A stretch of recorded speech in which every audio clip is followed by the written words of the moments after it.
Hello, I'm Sister Rose here in Los Angeles, and guess what? I just came from seeing the new Harry Potter film, Harry Potter and the Deathly Hallows Part 2.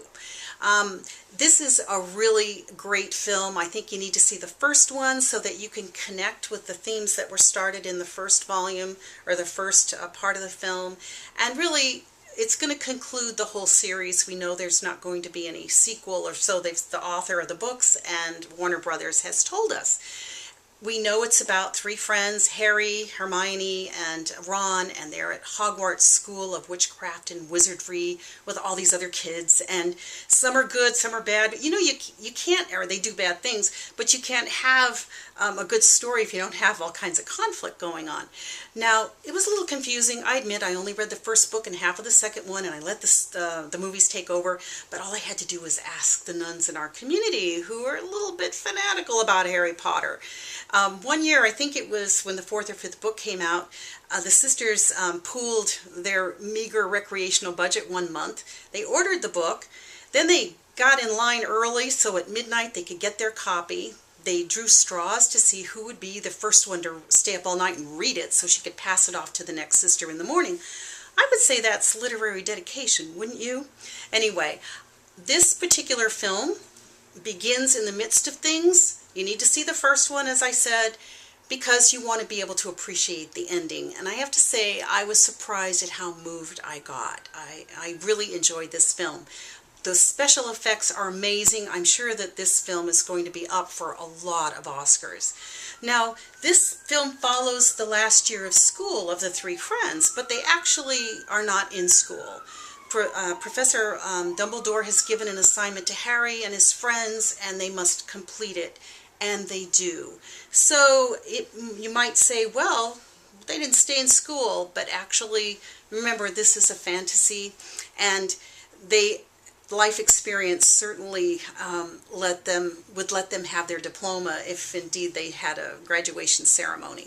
But anyway, this was a graduation event at the end of a year of living dangerously. But everyone does well, and Harry, Ron, and Hermione, they complete their tasks, and it's a metaphor, I think, for the trials of adolescence. The author has developed this so well. She's got great insight into what kids go through, young people go through, and I would say adults go through too. We all have dark times, but the young people are able to exercise their moral imagination, as are we, in that space created between what the director presents and also what the author presents. And we can, we can figure things out. We can put ourselves in the place and the choices that the characters make, and we can grow. We can develop character traits. We can become good human beings looking at films like this, because we know that the spiritual life is built on a good human formation of human virtues, especially empathy, of feeling for others and walking in the shoes of another. And in this film, we see what it means to even lay down your life for others. And the film also helps us understand a little bit more about death and the afterlife, the reality of death. We know that it exists. We don't want to talk about it, but guess what? It's a reality, and it doesn't make us fearful either. I like that about this. And then about power. The film shows us that power and having invincibility, they don't make us happy. They don't make us happy. They don't make others happy. The film shows us that things don't matter. People do. I really like the Neville Longbottom character.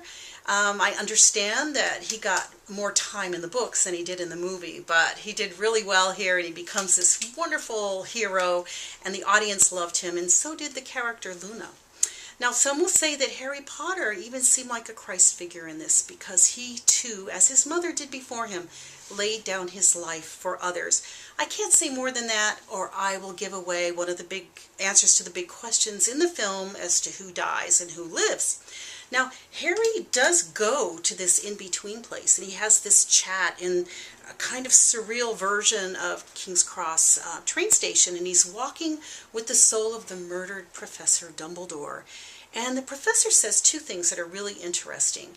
He says that every student at Hogwarts who deserved it got help. And I understand that in the books, though, it said every student at Hogwarts who asked for it got help. I like this better, because every child simply by the fact that they are a child, they deserve help. They deserve our care. Mothers might interpret it differently, like you have to work to deserve it. No, I think it means that intrinsically a child deserves that help and gets that care. Certainly, benevolence toward children is shown in this film. There are caring adults all the time, even though there are other kinds too. Now, he also said to Harry, don't pity the dead. Pity the living, but more than anything, pity those who live without love. That's a really strong lesson. This particular film, the whole series, is really a film about love. It's about maternal love in a special way. A mother who lays down her life for her son, and whose son learns that. The flashbacks are really moving. There's so many things to talk about, so little time. I thought there was a hint of a sequel when the whole Malfoy family runs away across the bridge. But I fear not. They represent what happens when people are bullied and act out of fear rather than out of being able to stand up for themselves, and we hope that they come to that. We do know that, we do find out that there is a future for Hogwarts. We don't know what it is, but I wonder if the books and the films will be in the library. Thank you, God bless you, and I hope if you go to see the films that you will enjoy them too.